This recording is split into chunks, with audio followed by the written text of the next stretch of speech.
Je me baladais tranquillement sur le logiciel Stellarium, journée normale pour moi, j'ai envie de dire, lorsque je suis tombé sur ça, une étoile nommée Dophida avec une planète nommée Noï-Foisui.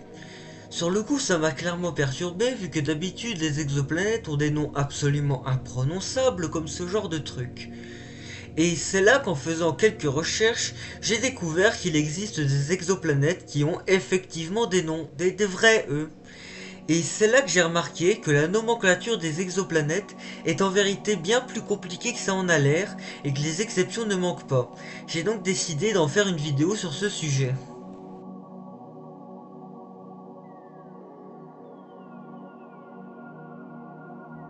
Tout d'abord, remontons un petit peu dans le temps. Alors, peut-être pas aussi loin.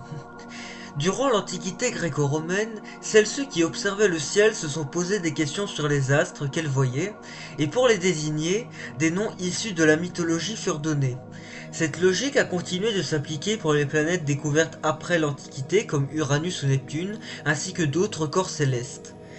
Cependant aujourd'hui, quand on se retrouve avec 7510 exoplanètes découvertes, on pourrait se demander si ce serait vraiment pertinent de donner un nom à chacune d'entre elles. Oui, ce serait pertinent. Et c'est là qu'il faut que je parle de l'Union astronomique internationale. Cette dernière permet d'établir des conventions pour coordonner tous les astronomes du monde entier, étant une association non gouvernementale fondée en 1919 par Benjamin Bayot ayant son siège situé à Paris. Également appelée UAI, c'est notamment celle-ci qui a défini les 88 constellations, les symboles pour les planètes, les notations pour les comètes, les astéroïdes, les noms des objets du ciel profond, des étoiles et évidemment ceux pour les exoplanètes.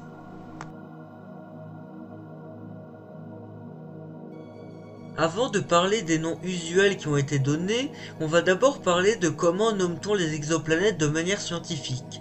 Ça paraît simple pourtant, c'est le nom de l'étoile suivi de B, C, D, etc. C'est facile, hein? Eh ben absolument pas. Alors oui, pour ce qui est de la forme la plus basique que l'on retrouve la plupart du temps, c'est bien comme ça. Pour ce qui est de l'étoile qui est considérée comme l'élément le plus brillant du système, cela aura son importance pour la suite, elle est représentée par la lettre A majuscule, bien que cette dernière est généralement volontairement omise. Pour ce qui est de la première planète découverte orbitant autour de cette étoile, celle-ci est représentée par le nom de l'étoile suivi de la lettre B minuscule. Pour ce qui est de la seconde planète découverte, celle-ci est représentée par la lettre C minuscule et ainsi de suite. Et oui, c'est bien dans l'ordre de découverte et pas par rapport à la distance à l'étoile, tout comme j'ai d'ailleurs pu le mentionner dans la dernière vidéo.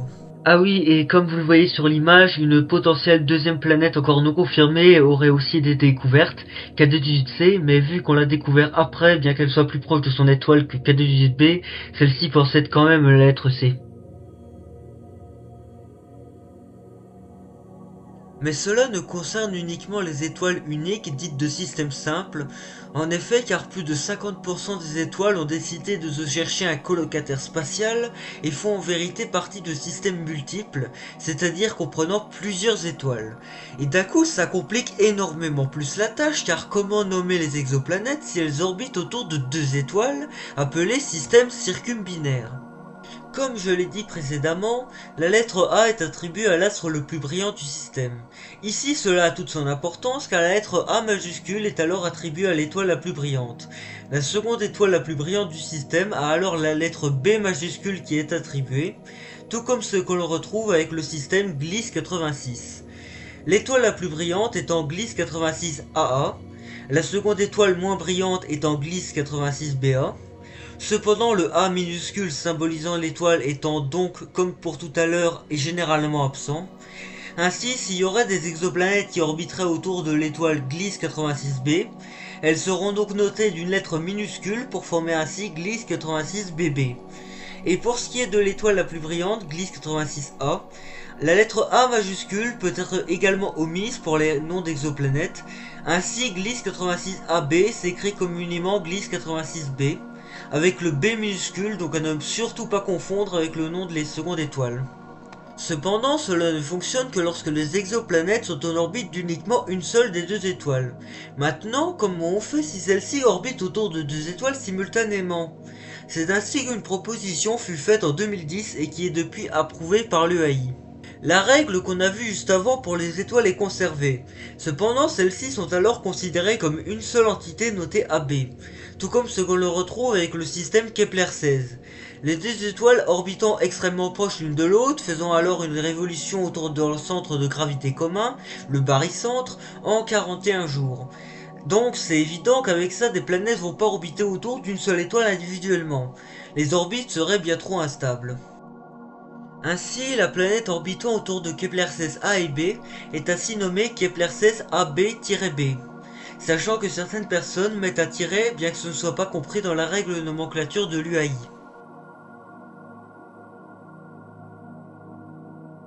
Comme je l'ai dit, plus de la moitié des étoiles font partie du système multiple. Mais vu qu'on a déjà remarqué le bordel que c'est avec deux étoiles, alors imaginez ce que ce serait avec trois étoiles ou plus. En mécanique céleste, il y a ce qu'on appelle le problème à trois corps. Alors c'est largement trop complexe pour détailler cela ici et j'en ferai une vidéo à part entière, mais pour résumer, cela consiste à calculer les trajectoires d'un système comprenant trois masses, ainsi dans un système à trois étoiles. Sauf que si on appelle cela un problème, c'est pas pour rien. Et c'est car impliquer trois masses, ça donne des résultats complètement chaotiques. Bien que certaines configurations stables existent, dont en voici quelques exemples. Alors, il n'y a pas besoin d'aller chercher très loin pour trouver un système à 3 étoiles, vu que littéralement l'étoile la plus proche de nous, Proxima Centauri, se situe dans un tel système. On a ici Alpha Centauri A et Alpha Centauri B qui orbitent en système binaire l'une autour de l'autre.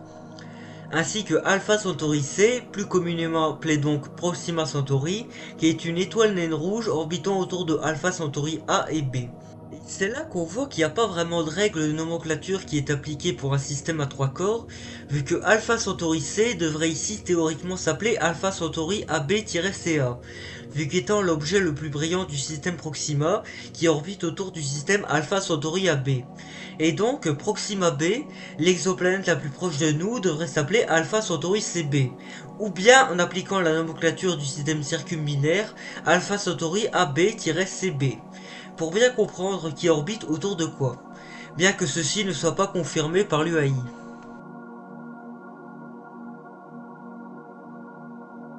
Passons désormais à un système à 4 étoiles, et oui, encore plus.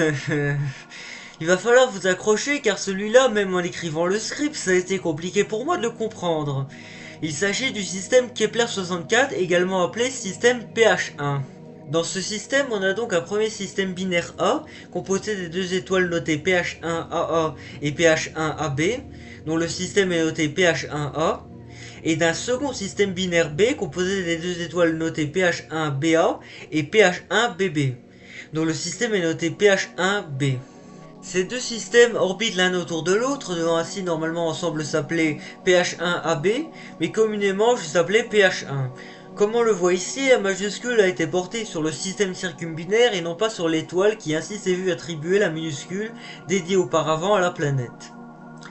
Ainsi, Kepler-64b, qui orbite autour du système PH1A, s'est retrouvé à devoir être nommé de manière ambiguë sous son nom Kepler avec juste la lettre B, car impossible de savoir autour de quelle étoile ou quelles étoiles cette planète orbite. Ainsi que de manière non conforme à la nomenclature UAI sous son nom PH1, car devant être nommé PH1AAB1, en utilisant ici un chiffre arabe pour la représenter. Cependant, je trouve que cela met beaucoup de confusion entre l'étoile et la planète, ainsi j'ai décidé d'entreprendre moi-même mon propre fonctionnement. Donc l'Union Astronomique Internationale, si vous voyez cette vidéo, prenez des notes. Ce que je propose, c'est de nommer chaque étoile suivant leur luminosité, afin de les classer comme Kepler 64 A, B, C et D. A noter que je n'ai pas trouvé l'information exacte sur la luminosité de chacune de ces étoiles. Même sur Stellarium, ils se sont rendus compte que le système était trop compliqué, ils n'ont même pas pris le temps de développer. Donc à l'aide de simplement la masse et le type d'étoile, je me base sur cette image pour définir leur luminosité à chacune d'entre elles. Ainsi, le premier système binaire s'appellera donc Kepler 64 AC et le second Kepler 64 BD. Vu que l'exoplanète orbite autour du premier système, celle-ci s'appellera donc Kepler 64 AC-B. Sachant que 3 ans après sa découverte, 3 autres exoplanètes auraient été détectées autour de ce même système binaire. Cependant, 2 d'entre elles furent démontrées comme invalides, la troisième est en statut de candidate bien qu'elle est depuis 2015, donc possible que le site ne l'ait pas mis à jour l'exoplanète depuis 10 ans. Mais si elle serait confirmée, ce serait Kepler 64 AC-C. J'ai pas beaucoup à dire sur la nomenclature des exolunes, tout simplement parce que l'UAE ne possède juste pas de nomenclature officielle pour les lunes d'exoplanètes. Bon, déjà aussi car il n'y a pas une liste aussi longue que pour ces dernières. Selon la page Wikipédia, il y aurait actuellement en 2025 21 exolunes candidates, donc beaucoup restent incertaines. Le problème étant que c'est assez difficile de détecter les lunes plutôt que les planètes, faisant que celle disposant le plus de confirmations étant celle orbitant de Kepler 1625b, sachant que cette lune est en vérité un corps gazeux similaire à Neptune, orbitant autour d'une super Jupiter faisant près de 10 fois la masse de cette dernière. Ce qui est, j'avoue, pas vraiment ce qu'on attend en pensant à une lune. La façon de la nommer a été reprise de la façon dont on nomme les lunes de notre système solaire, c'est-à-dire le nom de la planète et le nombre en chiffres romains par ordre de découverte de la Lune, la nommant ainsi Kepler 1625b1. D'ailleurs, si vous vous demandez à quoi ressemblerait toute cette nomenclature s'il était appliqué au système solaire, bah dites-vous que ça existe vraiment et voilà ce que ça donne. Le soleil est représenté par Sol, étant le nom latin de notre étoile, suivi de la lettre A majuscule, ainsi que toutes les planètes portant chacune une lettre minuscule. Notre lune s'appellerait donc par conséquent Sol DI, et même si c'est officiellement plus considéré comme des planètes, certains considèrent également Pluton et Eris comme Sol J et Sol K. Mais bon, on va pas se le cacher, ça devient assez compliqué de s'y retrouver. Donc le fait de donner un nom usuel aux planètes, c'est clairement pas plus mal. Et comme je l'ai dit au début de vidéo, j'ai trouvé une planète portant un nom, mais alors comment ça se fait?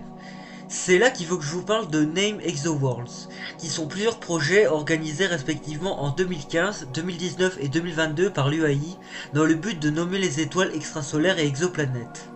Avec quelques règles cependant, comme le fait que le nom ne doit comporter qu'un seul mot en moins de 16 caractères, le fait que ça soit un minimum prononçable, sinon ça vaut pas mieux que ça, que cela ne doit pas correspondre à un nom déjà existant pour un autre objet astronomique. Bon, j'avoue, cette règle-là, je trouve qu'elle limite un peu, car rien n'y empêche de différencier la nature des deux objets. Que cela ne doit pas être offensant, ne porte pas le nom de personnes encore vivantes ou d'éléments liés à la politique. Je vais vous passer en revue plusieurs des noms donnés au cours de ces trois projets de Name ExoWorld. A noter que pour celui de 2019 et 2022, chaque pays a pu donner un nom pour se représenter. Bien que ça ne soit pas toujours le cas, on va remarquer que l'inspiration à la mythologie reste encore très présente même après l'Antiquité. Pour le projet de 2015, je peux notamment citer 51 Pégasi B, qui fut premièrement appelé Bellérophon, en référence aux héros grecs qui ont capturé le cheval Pégase, la constellation dans laquelle se situe l'étoile 51 Pégasi. Cependant, la planète fut nommée officiellement Dimidium, signifiant moitié en latin, tandis que l'étoile fut nommée Helvetios, en référence au peuple helvète, vu que l'exoplanète a été découverte par des chercheurs suisses. Pour le système 55 Cancri, abritant la fameuse planète constituée de diamants 55 Cancri E, l'étoile fut nommée Copernicus en référence à l'astronome polonais Copernic, tandis que chaque planète suit également une logique similaire avec Galileo, Brahe, Lippershey, Yancey et Harriot qui sont tous des astronomes célèbres. Pour le système Epsilon Tauri, l'étoile avait déjà un nom bien avant le projet, étant Ain et venant de l'arabe Ain al-Tauri, signifiant l'œil du taureau par rapport à sa position dans la constellation, tandis que la planète fut nommée Amateru, en référence à la déesse japonaise du soleil Amaterasu dans le shintoïsme. Pour le système Mu-Arre, l'étoile fut nommée Cervantes, tout comme le nom du poète et dramaturge espagnol de la fin du XVIe siècle Miguel de Cervantes, connu pour son très célèbre roman Don Quichotte, dont les planètes furent nommées respectivement à partir des personnages issus de l'œuvre comme Quichotte, Dulcinea, Rocinante et Sancho. Pour le système Upsilon Andromédée, l'étoile fut nommée Titawin, portant un nom d'origine amazique et signifiant les yeux. Les 3 planètes quant à elles furent nommées selon des astronomes arabes du Xe et XIe siècle, comme Safar, Sam et Maïriti. Pour les projets de 2019 et 2022, je cite notamment la proposition de la Chine pour le système HD 173-416, dont l'étoile est nommée Xi'e, déesse chinoise du soleil, et la planète Wangshu, déesse chinoise de la lune. Celle de la France pour HD 8574, avec l'étoile qui porte le nom de Bélénos, dieu celte de la lumière, tandis que la planète porte le nom de Bélissama, équivalent celte de la déesse romaine Minerva. Pour celle de la Grèce, sur le système HAT P42, l'étoile fut nommée Lerna du nom d'une ancienne région de Grèce antique. La planète fut nommée Iolaus, étant le nom d'un héros de Thèbes, neveu d'Héraclès dans la mythologie. On passe désormais à celle sur laquelle j'ai mentionné en début de vidéo, celle de l'Indonésie, pour le système HD 117618. Dofida signifiant notre étoile en langue Nias, langue de l'ouest de Sumatra. Noifasvi signifiant tourner autour, du fait que ça soit elle qui tourne autour de l'étoile, également en Nias. Celle de l'Irak sur HD 231-701, nommant son étoile Uruk et sa planète Babylonia, Uruk étant une ville extrêmement importante de la civilisation babylonienne au cours du second millénaire avant notre ère. Celle de l'Italie pour HD 102-195, l'étoile fut nommée Phlegethonte et la planète Lété, 2 noms parmi les 5 fleuves des enfers dans la mythologie gréco-romaine. Celle de la Palestine pour HAT P23, l'étoile fut nommée Moria, nom donné à une colline de l'ancien Jérusalem, pendant que la planète Yébus porte son nom en référence à l'ancien nom de la ville. Celle du Portugal pour HD 456-52, l'étoile nommée Lusitania en référence à la Lusitanie, région antique correspondant au Portugal actuel, la planète Viriato en référence à Viriatus, chef lusitanien ayant résisté contre l'expansion romaine. Celle de la Russie sur HAT-P3, l'étoile nommée Dombaï est la planète Teberda, Teberda étant une rivière de la région russe du Dombaï.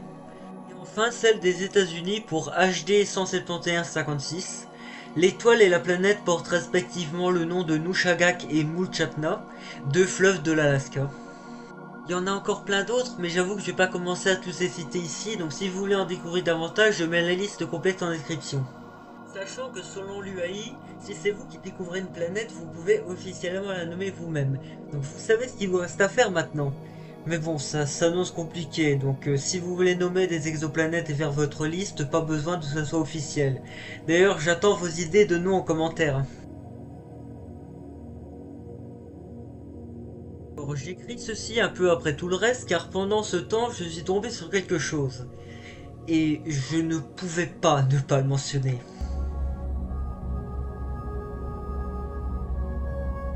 Oui, vous avez bien vu. Un système à 6 étoiles. 6. Alors du coup, ça réutilise la façon de nommer les systèmes binaires plutôt que les étoiles individuellement, mais cette fois-ci, j'ai la luminosité exacte. Mais j'ai 2 étoiles avec la même luminosité, et c'est pas une situation prévue par l'UAI. Donc je vais me baser sur la masse pour ces 2 étoiles-là. Ainsi, voici ma version des noms pour ce système que j'ai appelé Sextiplus pour plus de facilité. Et oui, c'est le gros bordel. Donc vu qu'il n'y a pas de planète, je vais quand même le faire de l'autre manière.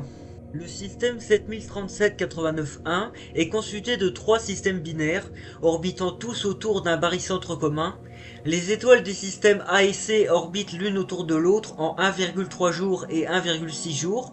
Ces derniers orbitent à leur tour ensemble en 4 ans, tandis que le système B orbite avec la paire AC sur une période de 2000 ans.